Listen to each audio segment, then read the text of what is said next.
Hallo, genade en vrede. Genade en vrede van ons Here en Verlosser Jesus Christus.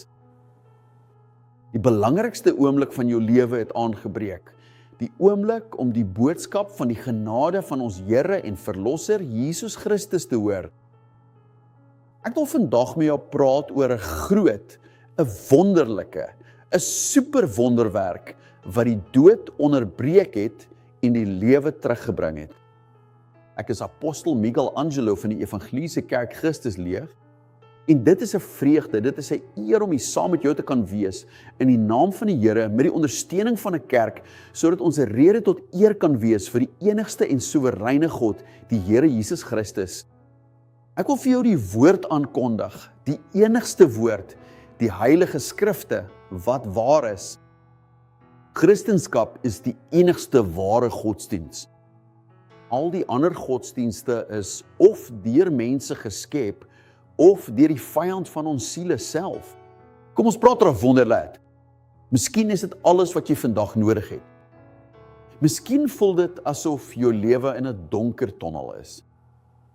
Jy weet nie eens waarheen jy gaan nie, of waarheen om te gaan nie, of wat in jou lewe gaan gebeur nie. Jy leef van die onvoorspelbare, sonder sekuriteit, sonder 'n geestelike fundament. Kom ons gesels daaroor. Ek wil vandag met jou praat oor 'n Bybelgedeelte in die boek van die evangelis Lukas, waar die woord in hoofstuk 7 sê, op die volgende dag het Jesus na 'n stad met die naam Nain gegaan en sy disippels en 'n groot menigte het saam met hom gegaan. Toe hy naby die stadspoort van Nain kom, sien hy dat daar 'n begrafnisstoet uitgaan. Die enigste seun van 'n weduwee en 'n groot skare uit die stad het saam met haar gegaan.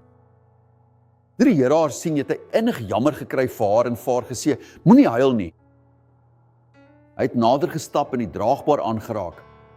Die draers het gaan stil staan en hy het gesê, jongman, ek sê vir jou, staan op. Die een wat dood was, het regop gesit en begin praat. Jesus het hom aan sy moeder terugbesorg. Almal was met ontzag vervul en het God verheerlik en gesê, 'n groot profeet het onder ons verskyn en God het sy volk besoek. Hierdie nuus oor hom het deur die hele Judea en die hele omliggende gebied versprei. Wonderwerk. Ek is mal oor die woord wonderwerk, want ek is die resultaat van 'n wonderwerk. Ek het al baie keer hier vir jou vertel, en vir die wat vandag vir die eerste keer saam met ons is, ek kan vandag net hier wees, in 'n televisiestudio, met jou gesels, in die naam van die Here Jesus Christus, en met die ondersteuning van 'n kerk, omdat ek self beleef het, wat 'n wonderwerk werklik is. Toe ek na ongeluk, tydens my diensplig in Angola, 'n ongeluk wat my poliegebroke en poliegebreekte bene gelaat het, amper 2 jaar in hospitale, 20 operasies, nekrose, gangreen. En 'n wonderwerk het in 'n intensiewe sorgeenheid gebeur. God het my lewe herstel. Daarom praat ek uit ondervinding.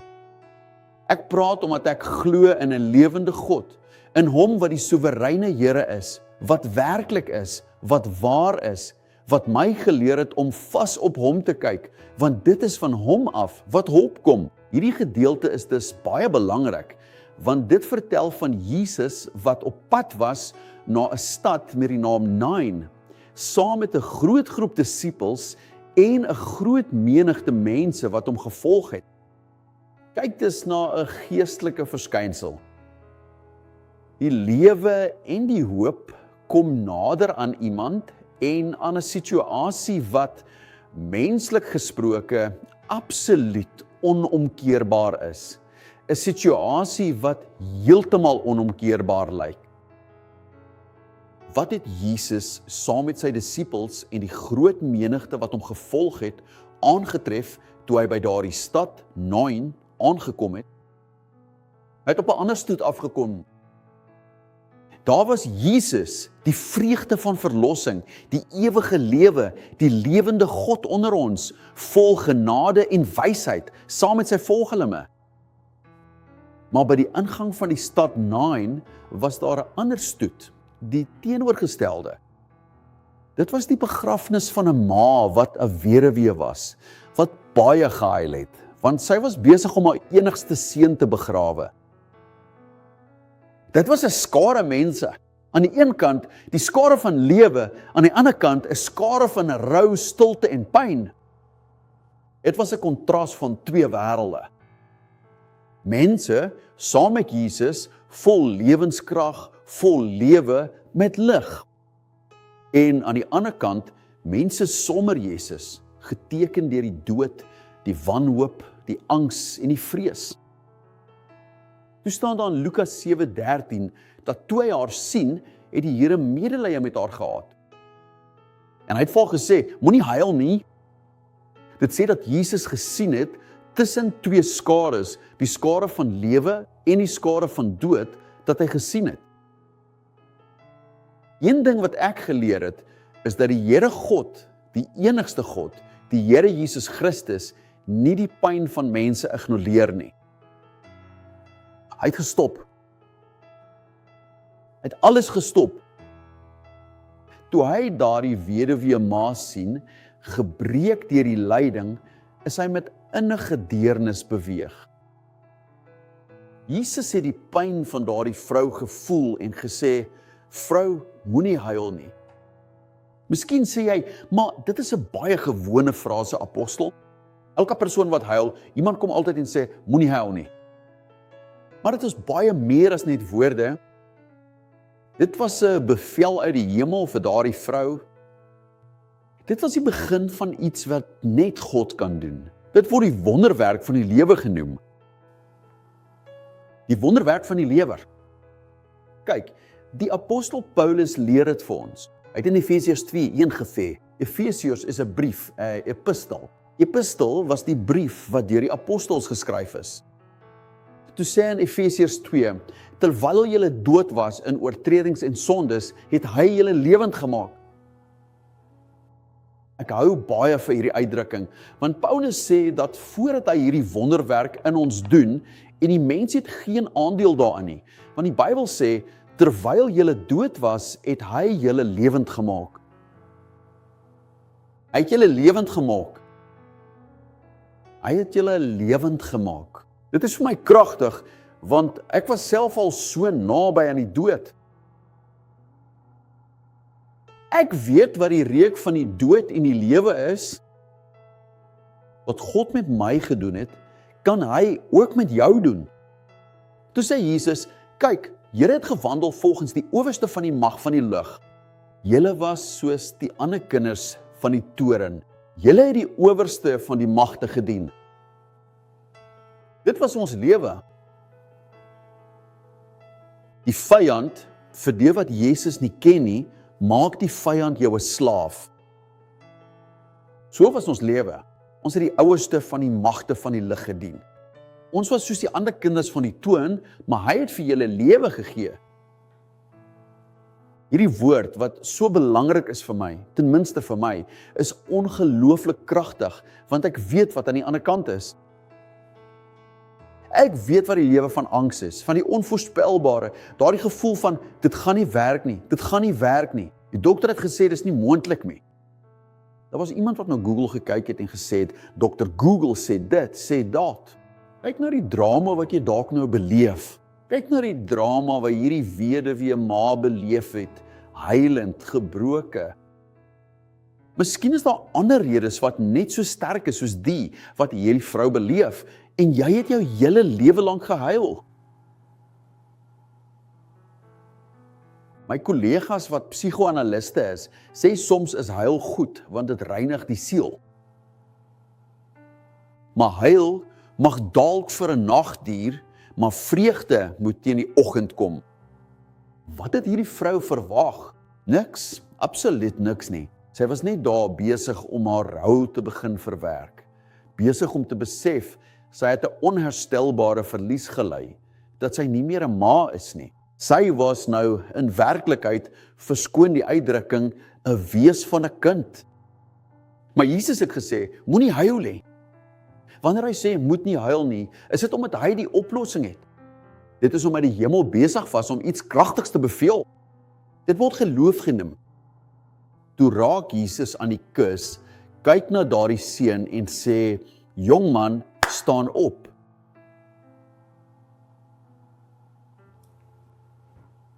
Jy weet, Jesus het dit op verskeie geleenthede gedoen. Toe Lazarus al 4 dae dood was en al begin ruik het, het hy gesê, rol die klip weg. En hy het gesê, Lazarus, kom uit. En hy het opgestaan. Jesus het gesê, jongman, staan op. Daar staan, hy het opgestaan. En dit is presies wat God wil hê jy moet doen. Op sy bevel, in die naam van Jesus, sê ek vandag, staan op uit daardie depressie, daardie angs, daardie vrees, daardie onsekerheid. Al die verskillende soorte pille wat jy elke dag moet drink, om bloot jou daaglikse lewe behoorlik aan die gang te kan hou. Verskoon asseblief weer die akademiese uitdrukking. Staan op. God wil nie hê jy moet vasgevang wees in 'n bed nie. God wil nie hê jy moet vasgevang wees in 'n hospitaal nie. God wil nie hê jy moet vasgevang wees in 'n tronk nie. God wil nie hê jy moet vasgevang wees aan swaar, sterk medikasie wat aan die een kant help, maar aan die ander kant vernietig nie. Hy wil nie hê jy moet geketting wees, vasgevang in 'n gees van depressie, sonder vreugde nie. Hy het gesê, staan op. Miskien sê hy, maar apostel, ek is 'n weduwee, ek het my man verloor, ek was verlief op my man, ek het hom nie meer nie. Maar Jesus sê, staan op. Dan sê jy, maar ek het 'n kind verloor, ek het 'n familielid verloor, ek het my werk verloor, ek het my loopbaan verloor. Meneer weet nie, apostel, ek het 27 en 'n half jaar as HIB van 'n groot maatskappy gewerk, en toe het hulle eenvoudig gesê, dis verby. Miskien het jy planne gemaak wat nooit gerealiseer het nie. Miskien het jy ongelooflike drome gehad. Miskien het jy geleer om op mense te vertrou. En wanneer jy op mense vertrou jy nie op God nie. Natuurlik is daar onder ons almal 'n soort gees van vertroue. Maar ware vertroue kan nie in mense wees nie. Dit moet in God wees. En dalk het jy 'n harde terugslag in die lewe gekry. Miskien het jy 'n groot gly gekry. Jy lê vanoggend plat geslaan. Miskien het jy al soveel geld in jou lewe gemaak en vandag het jy nie eers iemand se liefde nie. Jou kinders is nie meer by jou nie. Miskien is jy 'n eensame mens, al het jy soveel familie, dit teenoorgestelde. En ek sê, soos Jesus gesê het, staan op. En daar staan dat daardie dooie seun opgestaan het en begin praat het. Uit daardie onmoontlikheid het hy herstel en die lewe moontlik gemaak. Net Jesus kan dit doen. Boeddha kan nie. Geen ander God op hierdie aarde kan die dooies opwek nie. Hy het begin praat. En wat het Jesus gedoen? Hy het hom aan sy ma teruggegee. Dit wat weggeneem is, die dood wat geneem het, die afsterwe wat daai kind getref het Jesus in lewe teruggegee. Jesus het die seun opgewek en hom aan sy ma teruggegee. Jesus het gesê, staan op, en hy het opgestaan. Al hierdie dinge, halleluja, Vader, word vandag 'n werklikheid deur hierdie televisieprogram. Hy gee vir jou terug wat van jou weggeneem is. Miskien gaan hy gaan vir jou baie meer teruggee as wat Satan vir jou weggeneem het. Jou gesondheid, jou geld, jou familie, jou drome.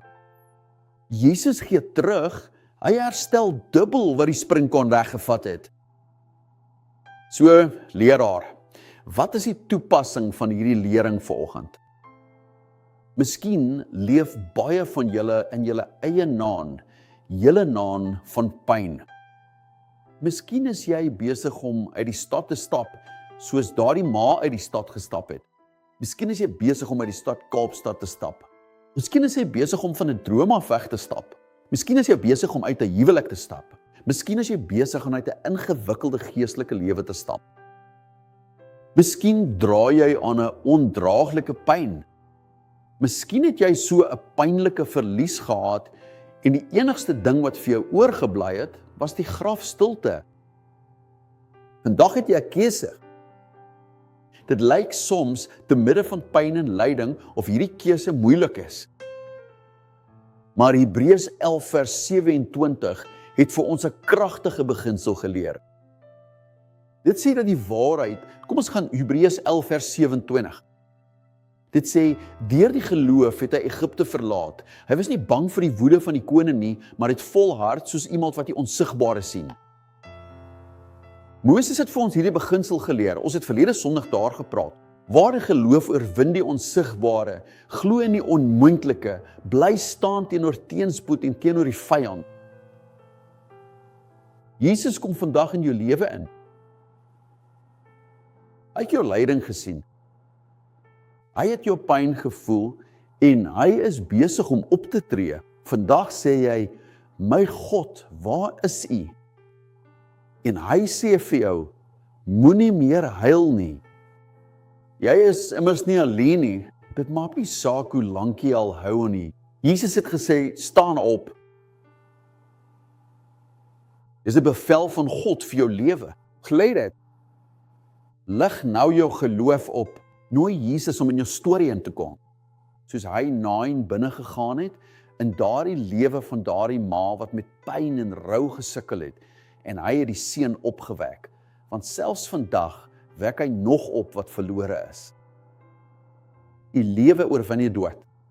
'n Nuwe storie vir jou, die storie van Jesus en van verlossing. Apostel, wat moet ek doen? Ek moet uit hierdie diep gat uitkom. Ek moet uit hierdie vasgevang wees, uit hierdie knope. Ek moet ophou om pille te drink om te slaap. Ek moet lewe. Ek wil lewe, apostel, want jy kan net werklik lewe in Christus Jesus. Jesus het gesê, sonder my kan julle niks doen nie. So jy wat al jou geduld uitgeput het met briewe, met bonnes, met tarot, met kaartlesers, met handlesers, jy wat al passes ontvang het, jy wat al by die dek van die bar was, jouself aangebied het aan 'n entiteit wat jy nie eens ken nie, maar wat jou besig was om te vernietig. Vandag moet jy hierdie verklaring maak. Sê, Here Jesus Christus, ek ontvang U en bely U as Here en Verlosser. Ek glo dat U geleef het, U gesterf het, U opgestaan het, en ek glo dat ek gered is deur U bepaling en soewereiniteit. Die verlossing het gekom, want die Bybel sê, as jy met jou mond bely en met jou hart glo dat Jesus Christus die Here is en hy die dood opgestaan het, sal jy gered word. Die woord is naby. Dis hier, die woord van alle woorde. Hier is die heilige skrifte wat lewens verander, wat lewens wederbaar, wat 'n mens uit Nain, uit pyn, uit rou, uit verlies uithaal, na 'n lewe wat werklik lewe is. God het in jou lewe gepon. Jy het Nain verlaat om die koninkryk van God te leef in die naam van Jesus. Apostel, en wat moet ek maar doen? Nou, ek wil vir jou sê dat ek die leraar is van 'n groot bediening, wat die Bybelse bediening van God se genade is, wat nie geldgierig is of handel dryf met die volk van God nie. Dit is die bediening wat deur die Here opgerig is met die apostelskap. Ek was die eerste apostel wat vir Brasilië gekonsakreer is. En ek is hier in sy naam om vir jou te sê, kom na die kerk, Christus lewe. Kom uit Naim, uit die lyding, en kom na die kerk, Christus lewe. Het jy al opgestaan? Het jy al opgehou huil? Het jy al besef dat God 'n pad gemaak het? Het jy besef dat sy woorde baie groter, baie hoër is as ons woorde? Het jy al besef dat die woord van God nie leeg teruggekeer het nie, dat 'n saad in jou hart gesaai is? Dit is reeds besig om te ontkiem en gaan geweldige vrugte dra. Hierdie woord is vir iemand in 'n regeringsposisie, iemand by 'n groot maatskappy, iemand in die sportwêreld, die musiekbedryf, iemand wat gewerk het en werk in die funk of samba bedryf en wat gesê het, ek het 'n leemte binne my. Ek het Jesus nodig. Hy het jou gekry. Hy het lank voor die grondlegging van die wêreld reeds besluit dat jy uitverkies is, voorbestem in liefde. Miskien het jy jou lewe deurgebring met die gedagte dat die lewe nooit sou eindig nie, nê? Die meeste mense leef asof hulle nooit gaan sterf nie, en ander sterf sonder om ooit regtig geleef te het. Maar die lewe het gekom. Staan op, wees sterk en skyn saam met Jesus Christus. Amen. Baie dankie vir die eer, dankie dat jy my ook toelaat om jou herder te wees. Aan diegene wat net van 'n afstand afkyk, wat op ander plekke ver van ons kathedraal is, baie dankie. My liefde, my gebed, die genade van ons Here Jesus Christus, die liefde van God en die soete vertroosting van die Heilige Gees vir jou lewe. Ek wag vir jou. Trouwens, Jesus wag vir jou. Genade en vrede in die naam van die Here.